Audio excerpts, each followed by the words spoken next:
a playlist original.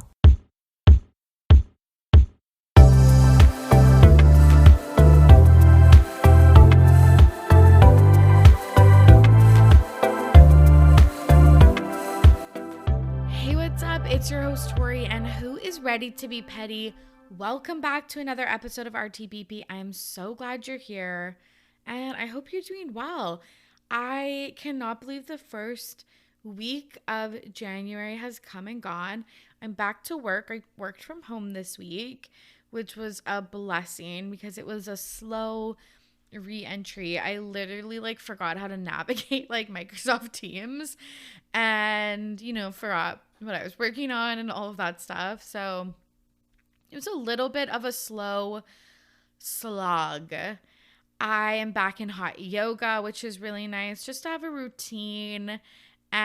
It's getting light out earlier. I had plans this weekend. Life is good. I hope by the time this comes out on Sunday, life is still good. I've also been watching Siesta Key, which I watched the first 4 seasons as they aired, but then just kind of fell off. And sorry, I just want to say I watched the first 3 seasons as they aired and then binged the second half of the 3rd season, and now I'm on the 4th season, and it is such good TV. If you were ever a fan of The Hills or Laguna Beach, you should definitely check it out because it's by the same creator, Adam DeVillo. It's just very seemingly old school reality TV. It's just a classic MTV show. It's similar vibe to Bravo shows, but a little different, and I'm really enjoying that. On the Patreon this week, I am talking about Nepo babies with Champ. There was that viral New Yorker article, so we're going to talk about that. Best and worst Nepo babies, all the discourse that you can imagine. We're going to draft Nepo baby teams, talk about the word Nepo baby, where that came from. It's going to be super fun. So you can find that episode out this Thursday on patreon.com/RTBP podcast. And next week, another friend is joining me. Courtney will be back. We're going to talk about Miley Cyrus's pettiest moments throughout her entire career. She's had some tweets. She's had some VMA performance clap bags, all of that stuff. We're going to dive into it and then talk about her new music because there will be a new song out by then. I think it's called Flowers. I'm VVV excited for this new Miley era. And the week after that, I have my interview with Goldie Maldowski, who is the author of Lord of the Fly Fest, which is a book we are book clubbing over on Patreon. So if you want to get access to that book, come read it and chat with us next Tuesday, and then listen to my interview with the author. Check out patreon.com/RTBP podcast. I want to say thank you so much to Jade and to Kayla C for being my lovely patrons this week. Thank you so much for supporting the show, believing in me and my content. I appreciate it so much, and you all are never far from my thoughts. Let's just say that. I also made the goal of reaching 200 reviews on Apple Podcasts. In 2023, I'm at 150, and I see them rolling in now. There's been a handful more. So if you haven't left a review for the podcast, I would super appreciate it. It in layman's terms, no, not even layman's terms, layperson's terms, because this is pretty easy to understand. But basically, there's a chart.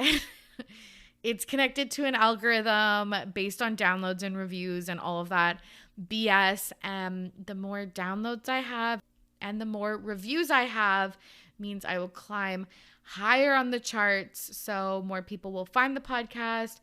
More guests will take my requests seriously when I ask for them to come on the show. All of those fun things, just more opportunities for the podcast. So if you haven't already, head over to Apple Podcasts or Spotify and leave a rating and review. One of my listeners She's the best, honestly. But she was like, I also grabbed my partner's phone and filled it out on his. And I was like, that's a true petty Betty. Like, that's my girl. So I appreciate it so much. Last but not least, I want to share that the RTBP Starbucks cups they were out of stock, but they're back in stock over at Etsy. So you can get a customized RTBP Starbucks cup to sip on your iced latte, iced water, iced Diet Coke. And they're the best. The link is in the episode show notes and all of the bios of my socials. And I'm currently on Utah Soda Shop TikTok. And let me tell you, the way that I've been trying to hunt down a coconut creamer so I can make the coconut creamer Diet Coke fresh lime dirty soda or whatever is it's getting unhinged at this point. If you have any Canadian leads on a coconut creamer, please let me know. I might honestly make a trip down to the States. Like, just the concept of soda shops is just really heals a part of me that you don't understand, and I will have to do a trip to one of them in the States sometime this year. Okay, really finally, before we get to the show, I know we talked about this last week, but this is your reminder to check out 2 Cents Critic if you're in the mood for discussions about books, movies, and TV shows. The podcast is hosted by Arthur Howell, and he has a range of special guests, including me, who take the time to break down plenty of media like contemporary romance novels, Netflix movies, and the latest MCU shows on Disney+. He just released an episode about the top 10 TV shows of 2022, and it was an absolute delight to listen to. So you can tune into 2 Cents Critic on all podcast platforms and check it out on Twitter and Instagram at 2TWO_Cents Critics. There are new episodes every Wednesday. Okay, friends, it's time to get to the show. Here's my convo with Sam and Shelby. I'm back with 2 very special guests, Sam and Shelby from the Rom Complex. How are you both doing? So good, Torry. We're here with you, Torry. I know, it's been so nice to catch up. I just want to say that right off the jump. Yeah. It feels like no time has definitely passed. We're just 3 friends catching up over Zoom. Yeah, seriously. Yeah. So you 2 were on the podcast on episode 72 last January That's 2021. crazy. Or was it no, definitely January 2022. Okay, What is 2 years ago, time? could you imagine? Oh gosh. What is time? Because we were talking about how Tristan had just cheated on Chloe again. Yes, that did happen last year. Yes. Yeah, that is Wow. so wild. And that continued all throughout 2022. Yeah. We also talked about our fave movies because you both recap movies over on your podcast. Lots of them. Yeah, We do. so many. What was your favorite movie of 2022? So movie in general, my favorite was Everything Everywhere All at Once. You stole really my was movie. no I'm literally candle gonna to it. murder you. I have not. I saw it with you. I know. I literally. I need to put this on the record. I saw that movie and I immediately bullied all of my friends into watching it. I was like, no, everyone has true. to watch this movie. I'm not kidding. We need to go right now. Yeah, that movie. So good. I don't even want to talk I about know, it. I It's feel so like good. we could do like a full It's so episode good. just on that movie. My friends bullied me into it because I don't watch a lot of movies. Like, I watch a lot of movies, like the ones that you cover on the Rom Complex. Like, I rewatch those a lot, but like I don't watch a lot of like new movies. Yeah. And then I finally watched it. I was like, oh, this is like amazing. Like, I should watch more. Yeah, it blows your brain apart. But I was gonna say for Shelby, I'm surprised you didn't mention Meet Cute as one of your favorite movies of 2022. I was about to. Well, okay. I Yeah, have a okay. two-sided Oh, okay. answer. I'm sorry. We jumped the gun. I got too aggressive to defend my favorite movie, Everything Because- Everywhere All at Once. Everything Everywhere All at Once. favorite movie. But if we're talking specifically rom-coms, which is what we cover over on our podcast, then Meet Cute with Kaylee Cuoco and Pete Davidson, I really enjoyed. We got time travel. We got weirdos. Yeah. It's the kind of thing I like. And we'll actually be talking about it in an upcoming sweet. episode or current episode, depending on when this that is a movie that I haven't seen because it was on like Peacock. And I just like, you know, don't subscribe.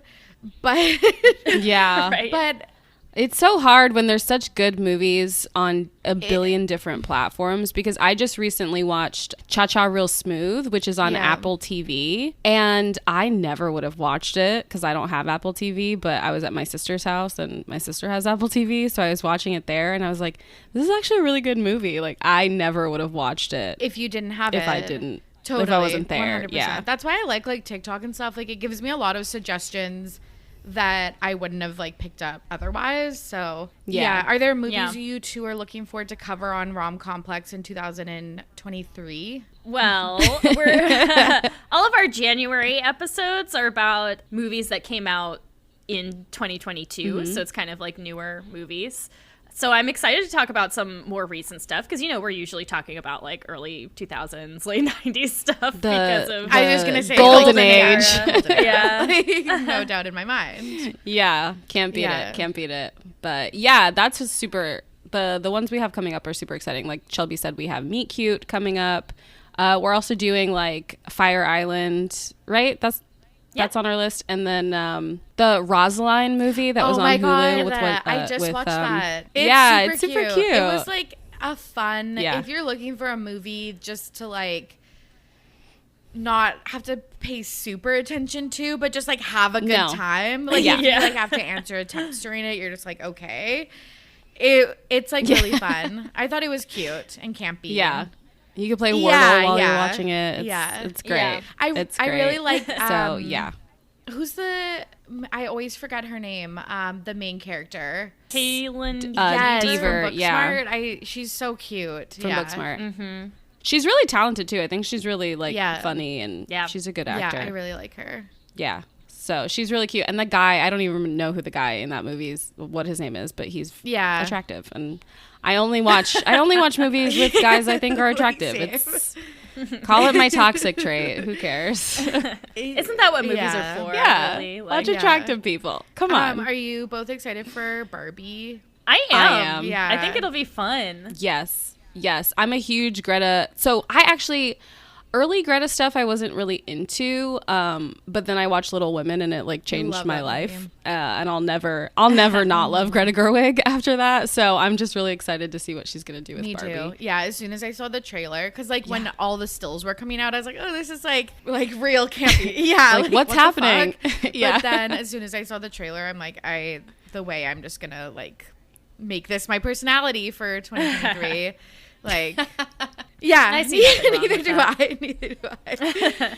Okay, let's get into today's show. So we're going to talk about Harry, a lot of Prince Harry, just because his new memoir drops next week, but a bunch of shit has been coming out all this week. On the royal theme, we're going to talk about Queen Charlotte, the Bridgerton spinoff, and season 3 buzz, which Sam and Shelby just covered over on their Patreon. And then Rolling Stone's article about like the greatest 200 singers alive. And then I added this just for a personal, like I just had to talk about it, but Hailey Bieber starting like a new cooking show. And then we're going to nominate a Pettyweight Champion of the Week. And then Sam, you're going to share a This Week in Petty story. Oh yeah. I'm getting petty this week. It's been a long week, so there's a lot. Amazing. So Harry's new memoir, do you two have plans to read the book? It's really not something I would usually read, but I will absolutely read all of the tweets about it. That's a vibe. I will probably read it just because I'm the nosiest person I know, frankly, and I want to know what he has to say. I genuinely don't think he is going to be as like brutal and scathing as everyone's making it seem.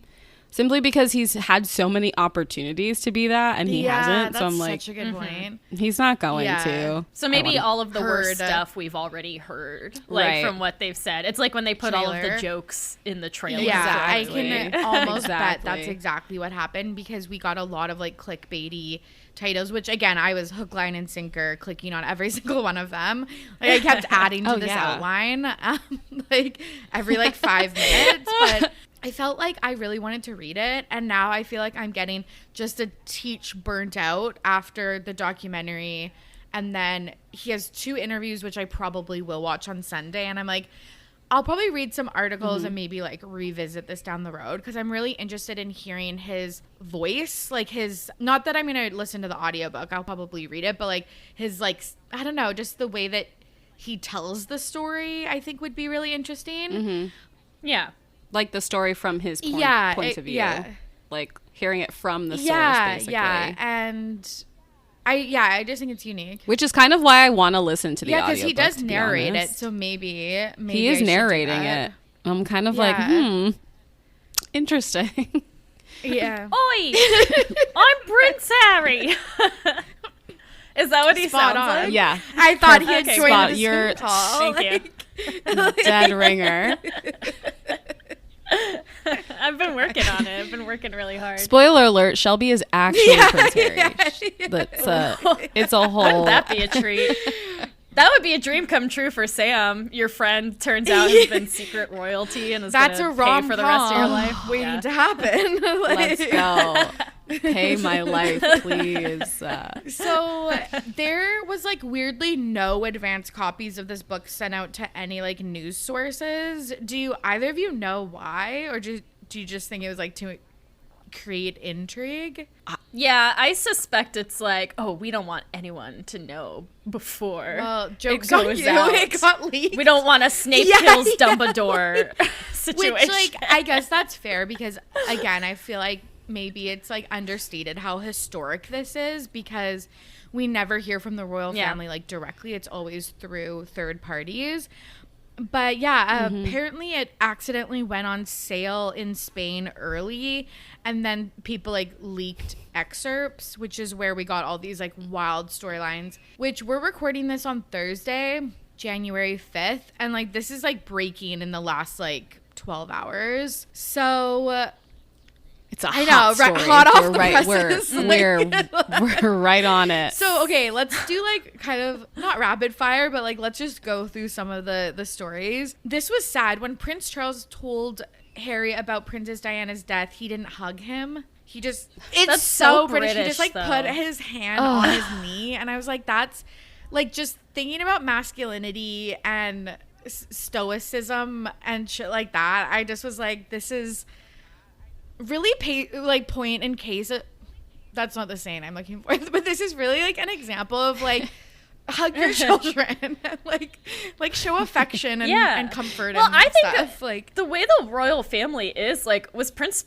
Charles even spending that much time with his kids? You know, like. Well, that's why the whole death of Diana was crazy, because Diana was really an active parent, you know? So it's like she was. And so to lose her at such a young age, and then not have warmth or any kind of care for I was going to say next of kin, but you know, like your next caregiver, is, oh my God, it makes me so sad for him. Like, only sad enough that he's still like a rich white man, who's like royalty.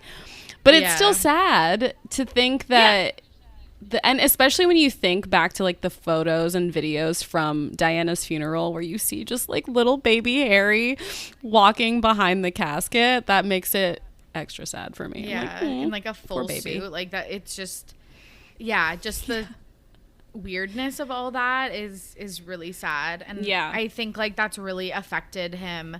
Like you kind of see that throughout his adult life and what he wants to do differently with his children. In his teen years, he said he did drugs at like Eton College and stuff, which like a private school. Like, go for it, dude. A rich private school. He's a prince. Like, what are we expecting here? Drugs, I'm sure. Apparently he lost his virginity in 2001 outside of a pub to an older woman in like a field. How old was he in 2001? 17, if I did the math right. It was either 17 or 19. Wow. How much older Well, was apparently that is my question. The rumors were that it was Elizabeth Hurley, but she's been like, no, it's really not me. So I don't know. I have no idea. That would be dream come true. He just watched Bedazzled and he's like, I was gonna say that's such a like 2001 British like this is the woman we all want to lose our virginities to. That's absolutely so true. He addressed his Nazi costume controversy from 2005. He was so he was 17 when he lost his virginity. I think 2021. When he wore the Nazi costume to a really inappropriate party, like colonizer vibes. And he said that he called up Kate and William and they like had a good laugh about it. Kate, what did you think of this? Because there's like two parts to me. I'm like, it seems like you're kind of like shirking responsibility. And also I feel like if you want any reconciliation with your brother, you would probably not say that. Like, I'm like, that's fucking brutal. But also I'm like, I feel like this almost makes it like way worse that you like had a discussion with other people and you all still agreed that this was appropriate to continue on with. Like, I'm like, you sound fucking dumb. Yeah. Here's how much I try to apologize for other people. It's just like I came up with an explanation where I'm like, maybe, and this still isn't appropriate. But you just think of someone who is trying to do good but is kind of a loose cannon. They're like a native and colonial party. That's horribly offensive. I'm not gonna do that. I'm gonna do something to shed a light on how offensive it is. I'm going to wear a Nazi costume. Oh my God. And then he calls up his brother and sister-in-law who are like, oh, there Harry goes again with his wacky ideas. And you could kind of see, but I don't know if that was his intention. And either way, don't wear Nazi costumes. Just don't. First of all, stop making them. Second of all, isn't every party with a royal family member a colonizer party? Colonial themed? For sure. They're all colonizer parties. Yeah. I think in a lot of interviews recently, I guess Harry is massively ashamed of the fact that he wore a Nazi costume. So I don't I love where you're coming from, Shelby. I love that you're trying to give him the benefit of the doubt. I think was a dumb ass little white child who was just like, let's do this. It's funny. That reminds me of when I was teaching like an 8th grade class. They had to do like little journal entries in the morning or whatever. It wasn't, I was interning. It doesn't matter. One of the questions that the kids had to answer was like, who's someone you look up to or who's one of your heroes or whatever. And some kid wrote Hitler. So I mean, and he wasn't a white kid, so it was like not. Wow. We weren't worried. He was clear, and he was a class clown. Like he was clearly trying to be funny. Oh my gosh. So it's like a lot of immature people will use Hitler and Nazism as a joke because they don't understand that it's like still. It's not funny. You don't get it. It's just literally. No, but not that funny. is a good point about, I think, also just who Harry was as a teenager and as an adult. Again, we're not excusing that behavior, but like I do understand, like, it gives more context of like what happened, because like maybe you're right, like to the point, like maybe he wanted to clear up the fact that this decision wasn't made in like a vacuum or something. I don't know, setting more of the scene of like what they were doing and why he's like a changed person since then. I don't know. Who knows? Yeah. Either way, it's like he can just, be apologetic for doing it and like move on from that, One other thing I want to say about this. That seems, I guess, maybe transparent. I do wonder when you are taking accountability for something, like, I guess it is better to be transparent about what transpired instead of like making excuses or anything. So I don't know. We'll see. I want to read it in the whole context of the book. Yeah, that's what I was gonna say too. I'm like, it's easy to be taken out of context, especially since we're getting like these leaks and stuff like that, to not know that like right, the way that it's kind of written is kind of, oh, Harry threw his brother under the bus to try to like apologize for his Nazi costume, but it could be, you know, people's reading comprehension is like zero these days. So seriously. Okay, in 2007 to 2012, he was like in and out of active duty for the British military. He said that he killed 25 people in Afghanistan. A lot of that came from like some nationalism with the US after 9/11. Wild. I don't even know, account of like his time in the military. Like, I just feel like, again, we would never ever hear any of this stuff from royal family members prior to Harry. Yeah, I think people forget that he was active duty, like for several years. He's not the like heir apparent, obviously. So his, for lack of a better term, safety is not as big a concern to the crown. So like, whereas William probably just flew a couple planes up and down, like, or he like got in a helicopter and like got up and hovered and then got back down and got like the medal of honor or whatever.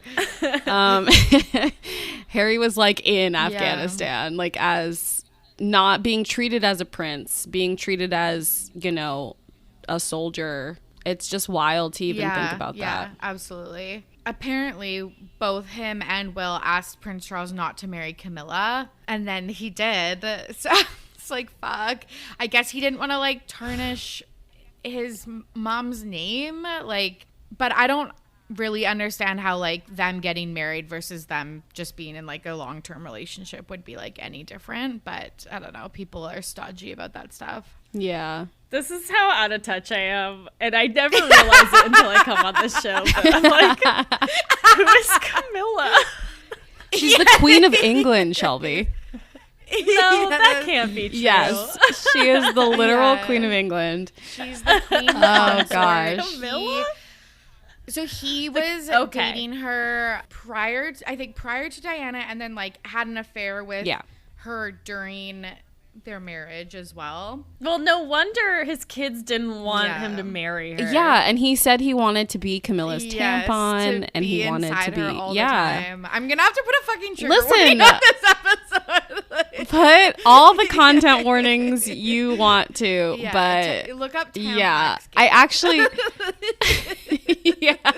that is not sexy. That's not at a sexy all. thing to say. That is not a dirty phone call. That's a gynecological 100%. phone call. Like, I saw a TikTok about it where someone was like, you guys realize that Camilla never wanted to marry Charles, right? Like, she was fully never intending to marry him, but she was married to someone else, and allegedly, I'll say allegedly, I don't want to get sued. Allegedly, her and her husband kind of had that little game going, right? Where it was just kind of, you know, they would cuckold each other. I don't know. They would do things with like other people in order to like spice up their own marriage, and so apparently, she never intended to marry him, but he was obsessed with her, like literally obsessed with her, which I guess it happens to the best of us, you know. You win some, you win some. She's queen now, so she can't really complain, truly. I guess. Into one of the more pettier moments, apparently, I think this was like in 2017, before an event where Meghan, Harry, Will, and Kate were all attending, Meghan forgot her lip gloss and asked Kate to borrow some, and she was like appalled. What? How dare you? No, but this is for my lips. I don't understand. And apparently, like, Harry in the book details how Meghan like took the lip gloss, put it on her finger, put it on her mouth, and then like gave it back to Kate. And apparently her face was like contorted because she was so like offended by the gesture. The brown woman touching her lipstick. Like, that's what it sounds like to me. It's just like, Yeah. Because, like, if you've lived as a normal person, that's not a surprising thing to happen. Yeah. Yeah. Like, I would understand if maybe you're one of those germophobic kind of people. Yeah, like, if you don't know... That would make sense. Like this, they're sisters-in-law at this point, so it's like I would do that to like my friends and sisters and cousins. Right. She's not a stranger. But if you're at like a party, like don't share your lip gloss. But like I feel like if it's like a trusted source, like just like be a good friend. I don't know. And this is freaking Kate Middleton we're talking about. She can just whistle and someone will bring her a new lip gloss. Right. She could have thrown that would be whole hundreds tube of away. dollars for us to buy. Yeah. And they That's just a good be point. right Why there didn't she just be with like, it for sure, and keep it. I'll get a new one at the next event or whatever. Yeah. Right.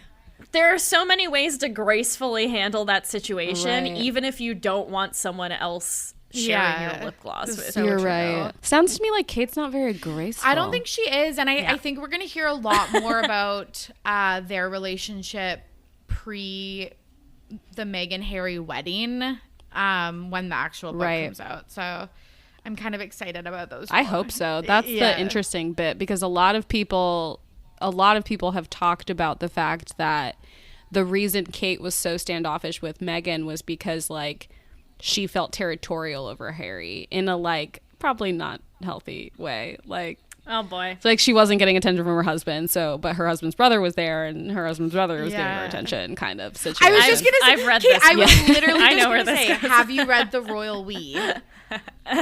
No. I haven't, but that sounds like a book that I should It sounds read. like it would be this. Spoiler alert, apparently it is about Kate, Will, and the younger brother.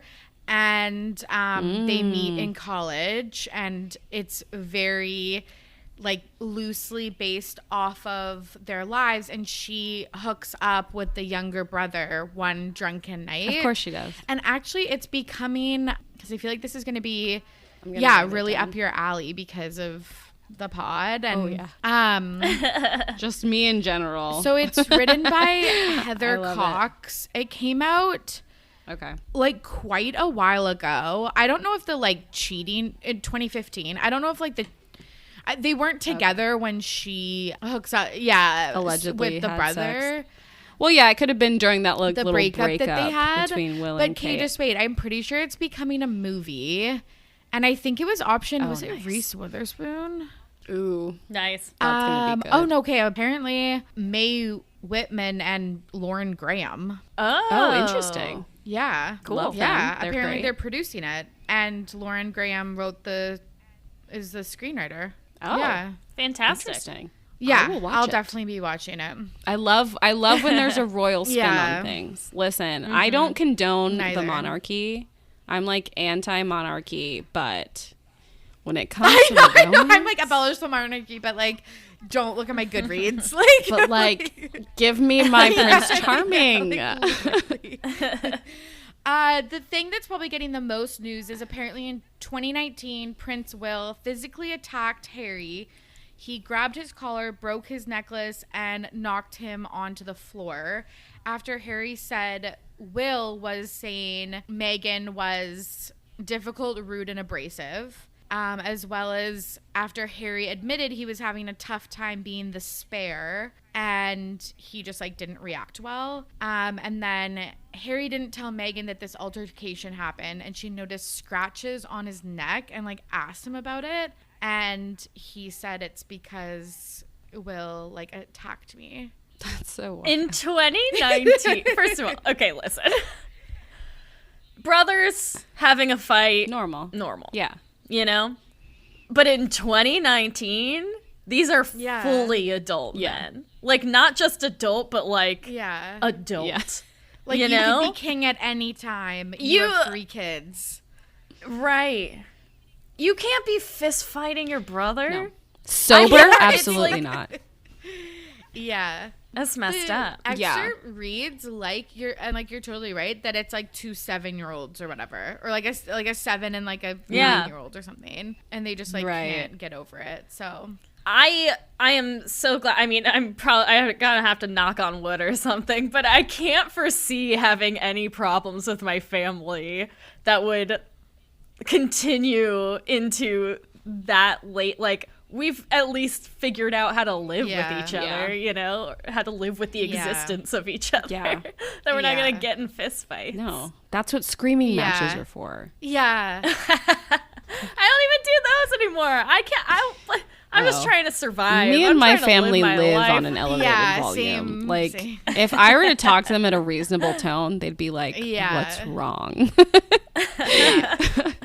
We can't hear you. That's so wild to me, especially to think that Will initiated the violence when, like, in my opinion, the person who had the right to initiate it would be Harry. Yeah. It's like, I'm sorry, you're saying what about my wife?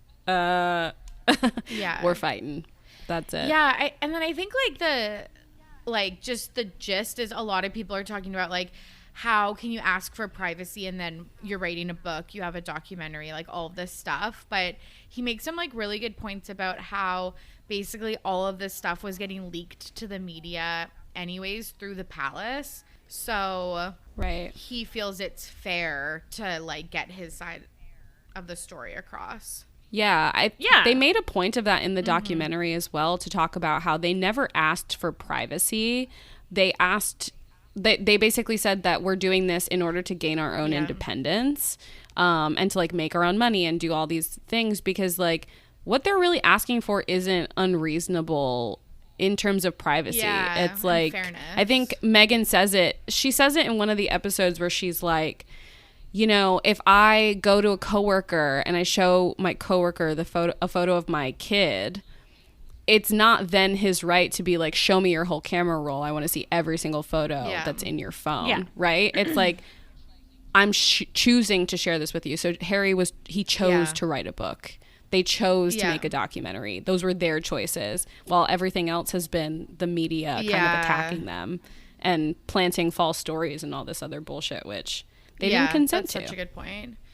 Do you think he'll be able to reconcile with Will and Charles? I really thought, like, after the Oprah interview, I was like, okay, like, reconciliation's possible. And then after the documentary, I was like, ooh, like, maybe it's rougher than we thought. Like, he apparently doesn't know if he's going to the coronation or not. And then this, like, has happened in the last, handful of hours. And I'm like, it's really tense. Like, I don't know. I don't know.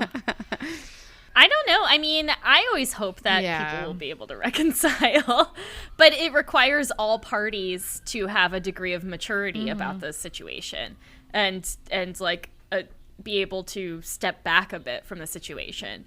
And these are people who have lived in, this unreal world their entire lives. They're royalty. They don't have the same kind of experiences that we have. Who knows if like that's something they'll even be able to do. I don't know if they have the tools to be able to do that. Maybe so much of the tension with Harry is coming from the fact that he is trying to, break free of that so true. Kind of generate. Even the royal family's got generational trauma is what I'm saying. No, they caused generational trauma. I mean, absolutely. He's breaking the mold for sure. He did say after the physical altercation happened, he called his therapist. So it's like he is trying to like do the work. Like I know. I was like, I texted my therapist this morning to set up an appointment for the first time since like August, and she was basically like, "Who's this?" New phone. Who does? That's. Yeah, I got who dissed by my therapist. Honestly, that's a good reminder for me to, like, it's the new year, my insurance is restarted. Like, let's, gotta make those appointments. Okay, let's move on to some fictional royals. A lot more fun to talk about. Queen Charlotte, which is the Bridgerton spinoff, is apparently coming in 2023. We're gonna get 8 episodes on Netflix that detail Queen Charlotte's rise to power. I'm so fucking excited about this. It looks great. I'm excited too. If it's more from the Bridgerton team, It's one of those things where I will gladly accept a prequel. I'll accept a spinoff because I know they're not going to do too much with it. Like, it'll be just one thing or whatever. Yeah. I think Queen Charlotte is a very interesting character too, so it's exciting to get to see her as well as like some other Bridgerton characters, but we get to see, especially because of how sad Queen Charlotte's story is in the world of Bridgerton. Mm-hmm. So it'll just be, it'll make it more sad because then we'll get to see these two people falling in love, which is like, we all know how it's going to end. He's going to forget her. I didn't even think about that aspect. Yeah. Oh my God, that's such a good point. It's like watching The Notebook again after you already know how it ends. You know what I mean? Like for the first time after watching. Oh my God. That's such a good point. I didn't even think of that. Yeah, I'm so excited because honestly, I kind of was a little tired of season 2. Like, I just think like the Julia Quinn novels, I have not read them. I want to preface this. I they're on my list, but I haven't read them. I don't think they're like super well written. I think the storylines was like really repetitive and stuff. So to get something from Shondaland that's in the Bridgerton universe but not from the books, I think is going to be really good. Mm-hmm. Yeah. I was just speaking with a friend about Shonda Rhimes like yesterday, and we were talking about how, like, obviously, who doesn't love Shonda Rhimes? Mm-hmm. Everybody loves her. But, like, when you get some of her newer stuff and you watch it, you remember that, like, she writes for network television. That is her bread and butter. So, like, it's sometimes, like, the fact that you feel the repetitiveness of some things is, like, because that's network television. They keep telling you the same story over and over again for, like, what season is Grey's Anatomy on? 85? But, it's... I have to vehemently disagree with you because season 2 was better than season 1, but that's just my personal opinion. Yeah. That is the hill I am dying on, Torry, and I will live there. For Jonathan Bailey's stairs alone. The water that's it. Scene, that's all I need. Scene. Yeah. Sustenance. I never need to eat again. So we're going to see Queen Charlotte, Lady Danbury, and Violet Bridgerton, which I think is also really interesting because obviously Lady Danbury and Violet are really good friends in the TV show, so we'll get to see like their beginnings. Mm-hmm. Ooh, them as young troublemakers. Yeah, I love it. Gossiping and stuff. So I'm very, very excited. And then season 3 is apparently coming out this summer, but there's rumors that the production has halted because of a dark storyline that Shonda did not agree with. Like, what the fuck could this be?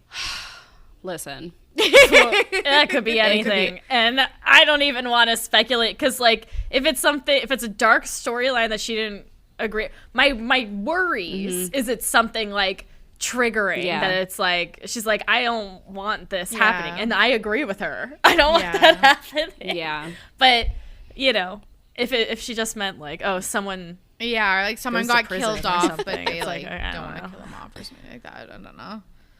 I don't know. They've already killed people off on this show. Well, they killed the dad, the one dad. True. But the only thing, so like the funny thing about that though is the fact that that news article about the rumors of this dark storyline with no information came out, but was immediately overshadowed by the fact that they dropped stills from the Queen Charlotte show to like cover it up. That's such a good point. Yeah, you're right. That literally within like a couple hours, everyone was talking about, because what the drop was like photos of the actress playing a young Lady Danbury, and so everyone was talking about this young Lady Danbury, and nobody was talking about the dark storyline. As someone who's read the books, so I haven't read all of them, but I have read the first. Well, I've read Daphne's, Antony's, and Colin's. There's no real way to make them super dark. The only thing I can think of is that in the Colin Penelope book, he gets a bit possessive and jealous, like a little bit on the aggressive side. So that's the only thing that I can think. Like, I don't want to say like a domestic violence situation, but like maybe a physical danger kind of situation. And maybe they just don't want to paint Colin Bridgerton in that light. Because frankly, the show is way nicer to the Bridgerton boys than the books are, because they are awful in the books. Well, yeah, they're pretty awful. Benedict is also it's funny how they skipped Benedict. Like, I think that's so fucking funny. Do you think he'll always just be like a B character, or do you think we'll get his season next in season 4? I think they're waiting for something to do with him. I think maybe he didn't like everyone's capture the audience the way that they thought. I mean, and I like him, but like we don't know very much about him. Like I feel like they didn't put very much work into Benedict's character. They just kind of like he goes to art school, and then the actor's like, okay, I guess I'll come up with the rest. Fill in the blanks. I'll fill it in. Yeah, because you're right. No one loves him, but it's like also what would we love, because we've seen like him go to that like sex party that his like thank God for that sex party. The artist mentor, and then like I literally can't even think of a third thing. People have talked about the fact that like, at least in the show, he's very queer coded, and they're thinking like, oh, he should, if any of the characters is gonna have like, if they even can, let's be real, like this is technically supposed to be Regency era London, but like that could potentially be a journey. But you're right, they just don't know what to do with him. They're just like, he's fun, he's so cute, like who doesn't love Benedict? You just want to like give him a hug because he's like high in the corner painting something, you know, and you're like, oh, what a cutie, and then that's it. I guess that's all you got. Makes sense. You know what they have to give him? A weird like love interest, a quirky, someone who's like quirky. A total weirdo. I thought that didn't he have like an inkling of maybe hooking up with the seamstress? Yeah, they did hook up. They were like friends with benefits. I would have liked that. I think that I would have watched that season. Same. Yeah, but that was just a quick, especially because Madame Delacroix is like a phony. Like she's not French, and she like you can't get much that would have been so interesting. Than that. Like a full fake. Like here's what I think they could do. Write it, Shelby. Speak it into existence. Benedict's love interest. She's like a well-off family or whatever. No worries there. No class issues. They're in the same class.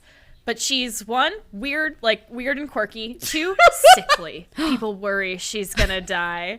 And so, does she get wheeled around in like one of those little old-timey wheelchairs? Oh my God. Let's go for that. And so she's weird, and maybe he has to teach her how to paint. He's like hired to tutor her. And she teaches him how to love. Got it. Exactly. And then you know what we have? We have a walk to remember. I've heard this story before. That is, he built her a telescope. They watched the moon. So fucking funny. But in this way, like the whole tension would be like, she's sick. Is she gonna make it past like through this illness or not? And then I like happy endings. Let's say she makes it through and they're happily she's ever cured. That was like, Kate falling off the horse. She's cured. But they only did that for episodes. one. Like it's like 1 or 2 episodes. They do need to mess with class a little bit though, which is why I think whoever they do pair with Benedict needs to be someone outside of I think like, that high isn't society. That what they're trying to do? Because they haven't done it yet with Eloise with the printer. I also feel like Eloise has fallen into the trap of we still don't know what to do with her. Like they know who she is, but they don't know where her story is going. Is how I feel about Eloise. I think she just reads too young sexy to have like a sexy love affair now, right? So it's like she's got this sweet little thing. Maybe she'll have like some other little crush or something, but she unless they like age time her jump. up, like do something to. Well, they were planning to do a Francesca season 2. Francesca's like the second youngest. Well, that's why and she's way too young to have a sexy romance, so they would have to do some kind of time jump. And like also with who's Nicola Coughlin playing Penelope. With Penelope, I feel the same way that I know I've been having this fucking argument for 2 years now, but it's like she also reads young to me because she's Eloise's friend, and they're like, yeah, they don't seem to be like doing the activities that like the older ones are doing. So I don't know. I just yeah. Well, maybe they'll be able to in this next season. Yeah. Well, apparently some of the they'll be able to show. Like, she's going to be a woman. Yeah, she's going to be a woman next season. I guess she is like on the she has to. Like she's come out as a debutante or whatever. Yeah. Yeah. Apparently Colin mentors her through the season, and then he starts getting jealous because he realizes he likes her. So yeah, me too. I'm ready for it. After the way he broke her heart in the season finale, I'm ready for that revenge. Sweet, sweet revenge. Yeah, he better repent. He better be on his knees begging. When the man is like, down bad. Just beg. Yeah. Okay, let's move on to the Rolling Stone. So they released a article this past week naming the 200 best singers of all time. And the internet went wild because they didn't include people like Celine Dion or Jennifer Hudson or Justin Bieber, which Hailey Bieber responded to. But it is just like, it's just a rage bait article, it seems like. Yeah. How would you ever be able to decide the 200 best singers of all time? Like, what criteria like it's so are you subjective. And when like here? Kelly Clarkson is like 194 or something like that, it's kind of like, I don't. And they miss Celine Dion. Like, did someone just like accidentally forget her? Like, how could you? How could you forget Celine? Like, you put Taylor Swift on there. Like high up. I think top. No offense, 100. Taylor Swift. I love Yes. Taylor Swift. Do not get me wrong. I tried to get tickets to the Eras tour. It didn't happen. But she's not a vocalist. So, like, she's like her lyrics are her thing. Her songwriting is her main thing. Like, yes, she can sing, but like, you put her without Celine. Come on, what are we doing? It's rough. What reality do we live in? Do you think that this is like just the new era of? This is a big question, so feel free to also just talk about this article specifically. Do you think this is like the new era of like journalism though? Like just this, like it's a list, which I think is funny because no one has the attention span to read like a full article. And then an article. It's like, it just, it's going to get the headlines and the articles and the TikToks and the tweets. And it's just, and the responses from people like Hailey Bieber. Like it's just so, I don't know, so fucking interesting. I think, it's possible that they actually purposely left off names. They did like an algorithm and they're like, we're going to poll people, see who they think the greatest singers of all time are, put that all in a pool, decide what order they were in, and then take like number 6 and number 3, just leave them off the list. And then they ordered it around again. It's not like, it's like AI journalism. It's not like real. The robots have taken over. There wasn't a single journalist involved in making this article. We're beyond the BuzzFeedification and we're into the AI-ification. That's just so articles. True though, because I always see on TikTok people are like, will purposely leave out like a big fact or word or spell something wrong or whatever, and then people will comment to correct them. And that's the engagement piece, is like just straight up like forgetting that stuff. Yeah, but like to be a publication like Rolling Stone, it's because no one's talking about Rolling Stone. Like no one gives a shit about Rolling Stone, so they're like, hey, let's get ourselves back in the conversation. I get it. I'm a marketer. I get it. I understand why, because they just want to be. And they still are. People are still talking about this article. So clearly they got the press that they want. And to be in complete like fairness to Rolling Stone, the top 10 were decent. I liked I saw a tweet earlier that was like Rolling Stone basically was like, let's get the top 10 right and fuck the rest. Like the 190, fuck all that. We're just gonna throw some random names in there and see what happens. Totally. Like Adele made 20. Wild. number 22, Nina Simone 21, Marvin Gaye 20. Like, obviously it's like the heavy hitters are like Elvis Presley and stuff are in like the top 20, but Celine Dion, like, that's a voice of a generation. As a Canadian, Literally. like, You're it's also always going to skew toward Yeah. more recent stuff, right? Because like we know more people now and the people who are around right now haven't had to stand the test of time the way these older singers have. So it's like, it's kind of a weird thing to say, here's a list of the 200 of all time. It's kind of meaningless. it's so arbitrary. I really want to know Mariah Carey's response to this. She was placed number 5, which I just feel like she's like obsessed with that. Like, I mean, wasn't Whitney Houston placed like number 2 or 3? She was pretty yeah, far up Whitney Houston was number 2 the list, too. and Aretha Franklin was number 1. Yeah. was number 1. Right. I agree. Hard agree with all that. Yeah. Yeah. Mariah Carey, I don't know. Part of me is like, is she basically like, yeah, I'm number 5. I should or be is number she 1. Like, I should be in the After the Christmas I just had. because she is a diva. Yeah. She's a diva at That's heart, so you true. know? And hey, she did have those whistle tones. True. So True. gotta give her True. that And credit. she's laughing all the way to the bank because her competition, Ariana Grande, was like 43. So for the whistle. Oh, really? The whistle wow. tones. Yeah. Her competition. Like, what are they competing in? Like, Calling dogs. That's the competition. So speaking of Hailey Bieber, did you two know that she had a YouTube channel? no.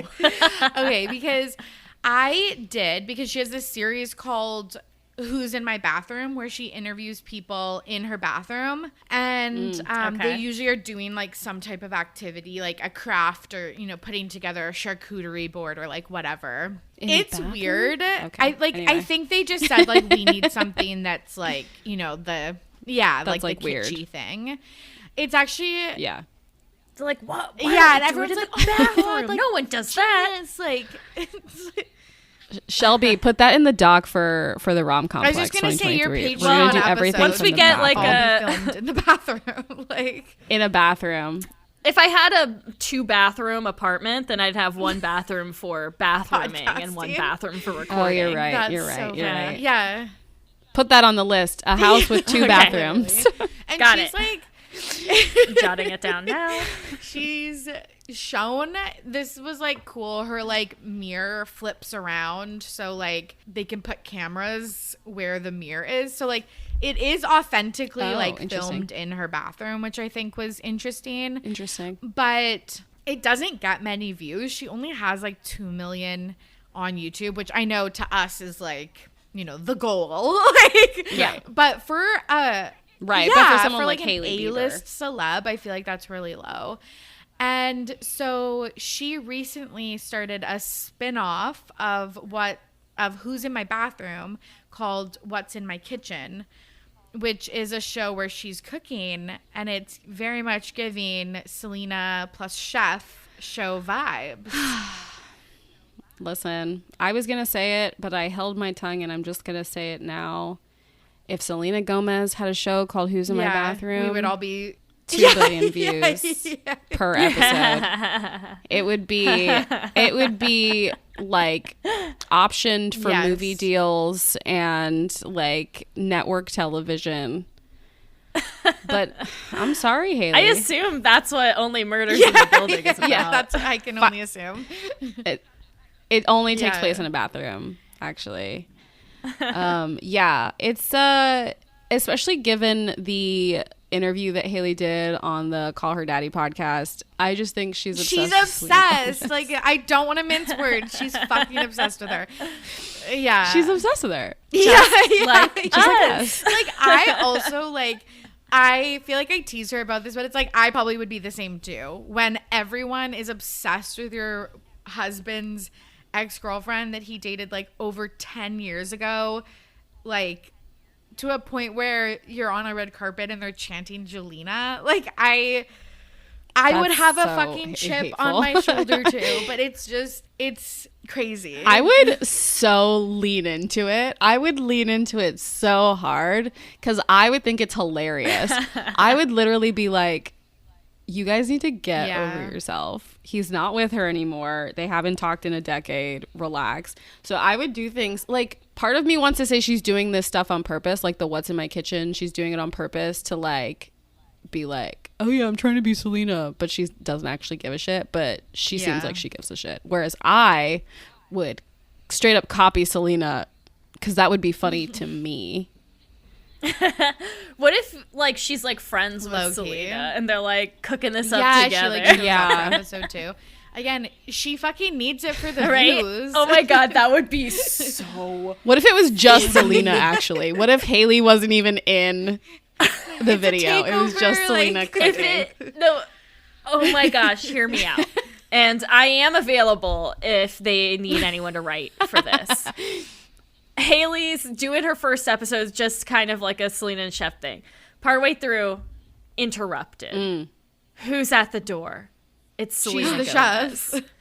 And it becomes like a soap opera. And she kills her. Like, how are you doing this to me? This is my show. And then becomes like a fiction. Yeah, series like it's scripted all of a sudden. about their like a life. No, it is telenovela. scripted. Yeah. It's absolutely scripted. Yeah. I would watch it.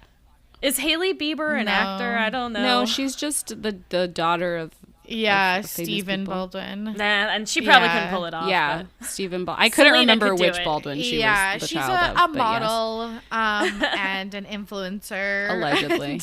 Yeah, Allegedly. you know, a socialite. Yeah. Right. She runs What in a those wonder. circles. Well, yeah, if they yeah. need help, they can hire us because she's, again, averaging like 200K a video. It's no. so sad. I That know. poor girl. She's trying so We hard. can get people Yeah, sharing yeah. this. It's Yeah. just She's trying so hard, and her husband legitimately hates her. And it's just so sad to it's watch. sad. Oh. Yeah. They're Yeah. like- They don't. He does not love her. Like you can tell. It's just so apparent. It's sad. Like, It's once very a sad, week, and I there's hate this it for her. TikTok That is where sad. Selena, oh my god, I'm doing it. Where Hailey and Justin are walking down the street, and their car is like maybe half a block ahead of them, and Justin has a skateboard, and he jumps a fence and just skateboards to the car, and leaves Hailey. Like she has to like try to hop like under the fence and then like kind of trips and is like running after the car, and like Justin like shuts the door like basically It's so in her sad. face. It's so, and it comes up It's once a week on my awful. TikTok, and I watch it like start to front, like start to finish every single time. But yeah.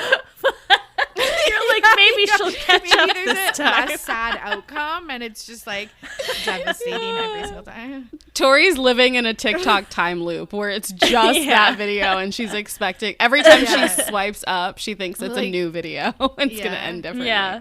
This is the one where Yeah. Haley makes it into the car before the door closes. That's how you break the time loop. Yeah. That's how you get out. She has to make she, it. Like, I don't know. It's interesting because she had some viral TikTok moments about like some beauty trends she was following.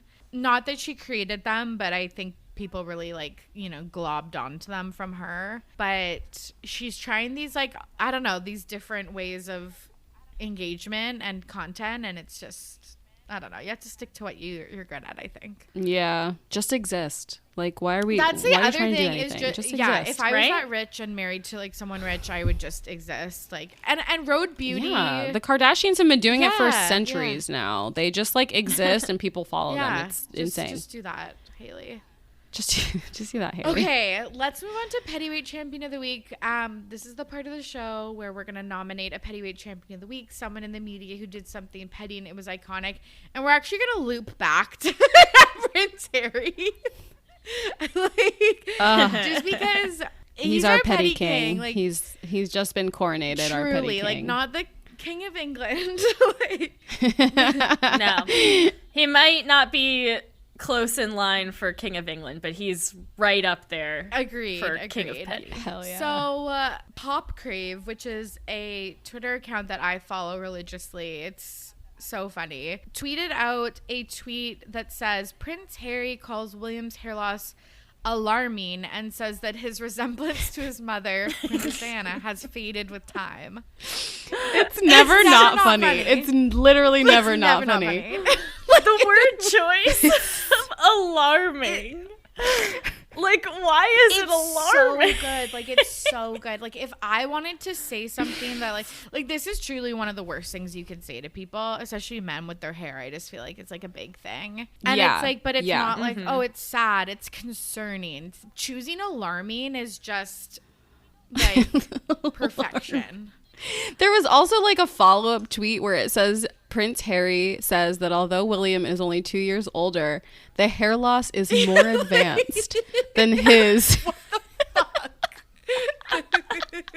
I mean, he's not wrong. He's not. We've all noticed. We've seen it. But like, losing hair is a normal part of aging, and just the fact that it's alarmed. It's alarmed, even though you have probably the most detailed like family history of anyone in the world that you could trace. Like fucking hereditary quality. There are so many procedures though that could be done to fix that. You don't have to tell me. Like, you guys the real petty Bettys know that I talk about this fucking excessively on the podcast.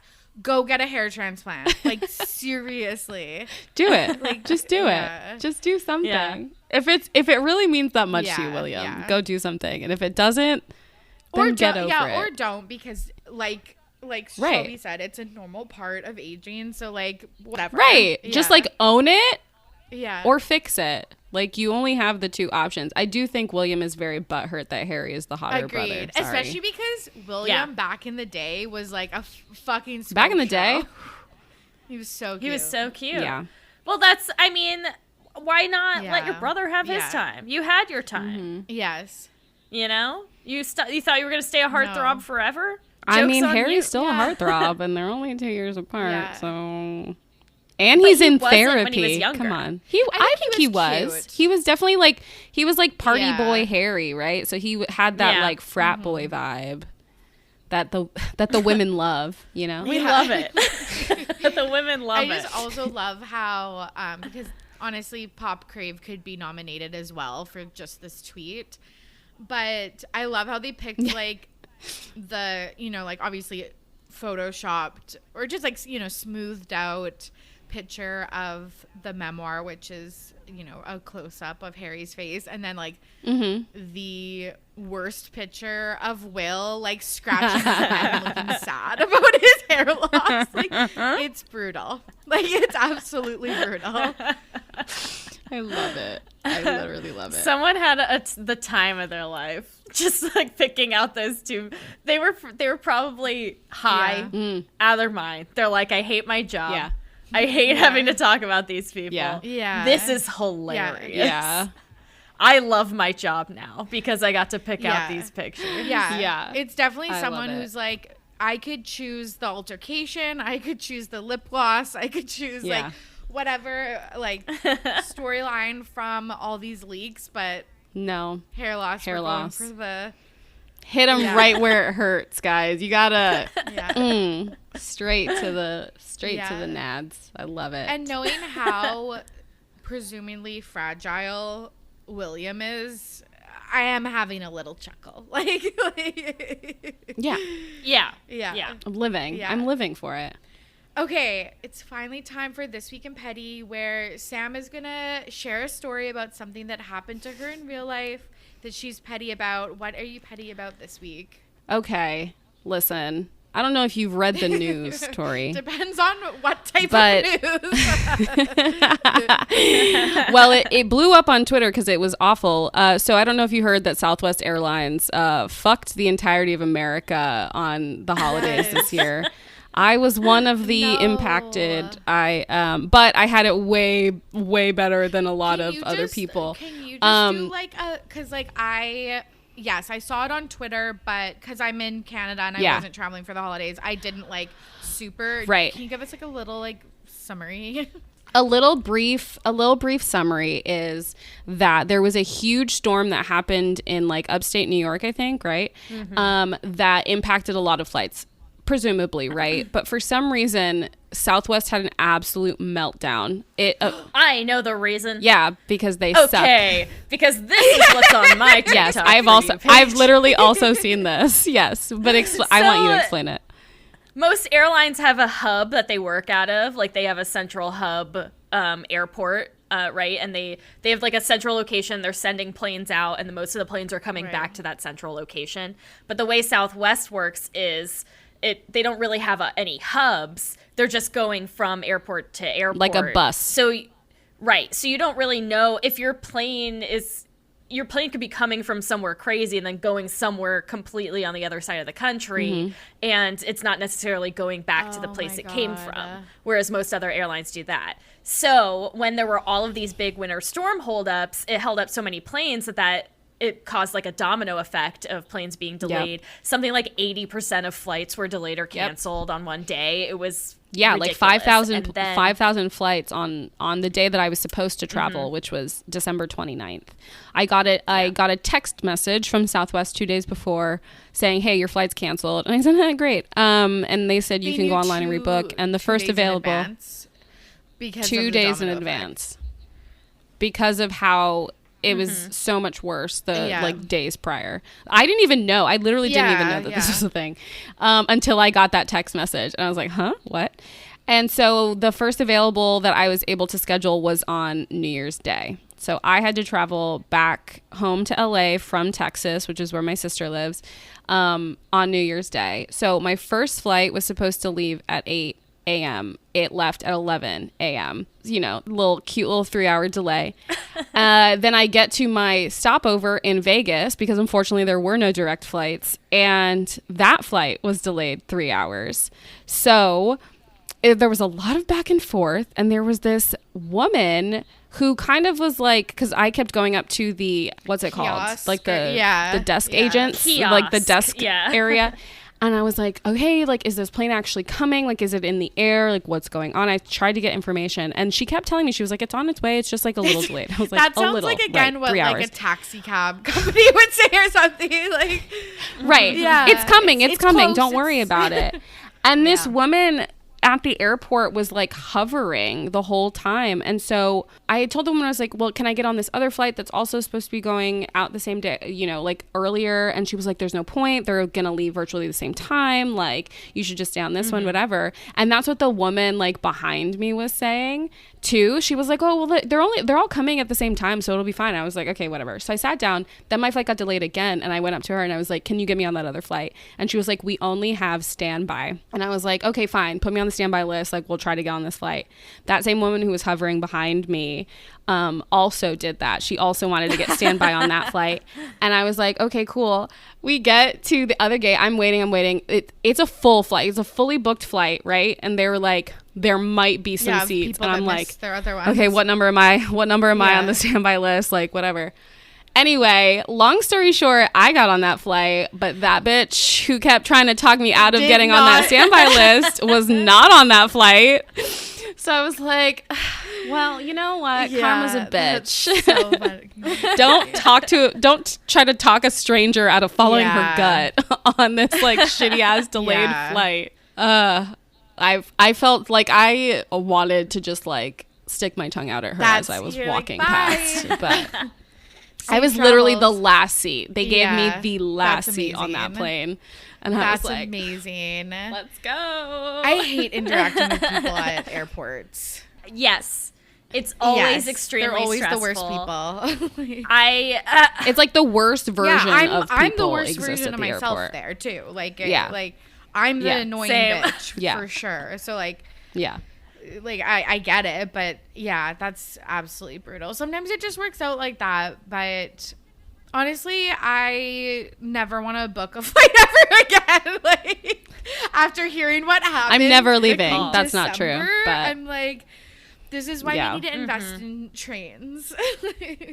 Right. Listen, and Southwest is like the #1 lobbying company against high-speed rail in America. And that's a whole nother conversation that made me furious as well. Because I would love to take a train. Are you kidding? If I could take a train to visit my sister, I would totally do that. But it would take you like 2 weeks to get there. Right. Right. Yeah. Right. Yeah. But if it could take a couple hours, is Southwest the largest American airline? Yeah, I don't know. I have no idea. They're like I one don't of think the oldest. They are pretty massive. Yeah. But I think airlines like American Airlines or like Delta might have them. Okay, and then one other question: do they do just the technical stuff? People are probably like, "Okay, this is like not interesting." Why do they do the non-hub thing? Like, is that because it's more sustainable, or are they cheaping out?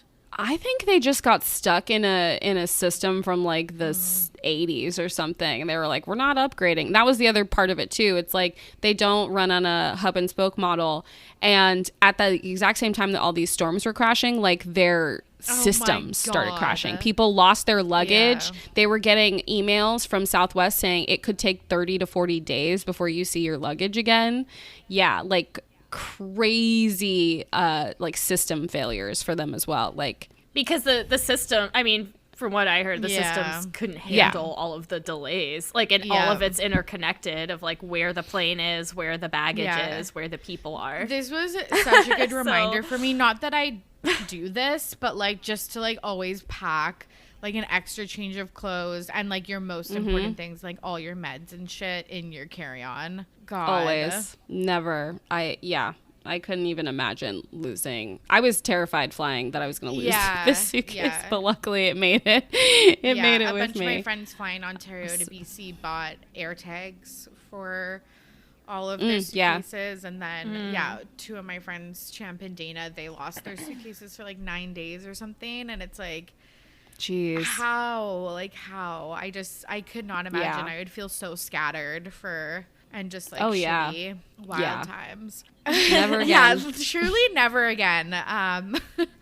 Or not for a long time. I don't have a flight booked. I'm going to New York in April, and that's like my next trip, and I'm good to not fly until then. Like, seriously. Okay, this was so much fun. You should tell we should do this more often than every year. Yes. Can you tell the listeners what's coming up on your show? Tell us about your Patreon and anything else you want to plug. Yeah, so our Patreon is going strong. On the Patreon, you get access to our bonus episodes, which is about Bridgerton so far, and we've already recorded all of the season 2 episodes, so we're gonna have to move on to a new show. Yay. And they come out every week. They're short 20-minute episodes, but I feel like it's kind of like concentrated Sam and Shelby. Very concentrated. Goodness. I'm pretty proud of all the episodes we've done, so I'm excited for more people to subscribe to the Patreon, patreon.com/the Rom Complex, and get a load of those bonus episodes. Yeah, and if you want just our regular stuff, we are obviously all on Apple, Spotify, Stitcher. You can follow us on Instagram, Twitter, Facebook at the Rom Complex. We post stuff, you know, sometimes stationary stuff, sometimes video stuff. A lot of our videos on Instagram do really well when we talk about our butts. If you're into butts, the fans love it. Fans love our butts. So if you if you like butts, check us out. And if any of the Ready to Be Petty listeners out there are into Twitch and video games, you can come check me out over on Twitch, twitch.tv/R2Shelby2. I love that. What are you streaming? Like, what games are you playing? So currently, I do a variety of games during the week. Currently, I'm working through Neo: The World Ends With You. And on the weekends, I like to stream Just Dance. Okay. She dances, and it's very fun. I've watched. Hey, that's so fun. One of my friends, Kirsten, is a Twitch streamer, and she was like, hey, want to play a game of Among Us on Twitch? You played all throughout quarantine and stuff like that. And I was like, yeah, for sure. Like, sounds good. Like, I know you play every week. And so I went on and she's like, it's the hide and seek version, which I didn't know what that was. But I was like, how different could it be? Get on. I'm the murderer 3 times in a row.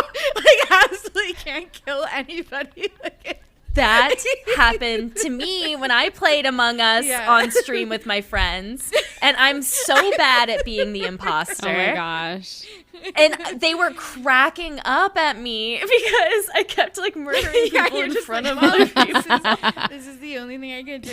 Here it is. It's so funny. Like, I wasn't on video, but it was like me just like by myself just trying to move the like cursor. Like, it was so bad. Yeah. So I love that you do that. That's super cool. Okay. This was a lot of fun. Thanks for coming on. And there you have it. Thank you so much for listening. And thank you to Sam and Shelby for joining me on today's episode. Like I said at the top of the show, if you haven't left RTBP a review on Apple Podcasts or Spotify, head over there, leave the show a 5-star rating and review. It helps us find new listeners and just grow this little show into what it can and should be. You can also find RTBP merch if you are a Petty Betty IRL and want to rep the show, or if you have a friend who would really like to drink their iced latte, you know, their iced almond milk vanilla latte out of a cute RTBP Starbucks cup. You can find the links to both merch items, the keychain and the cup, in my episode show notes. Thank you to Playlist for editing this episode. I hope you are safe and healthy out there. As always, I'm your host, Torry, and I'm ready to be petty. See you soon. Bye.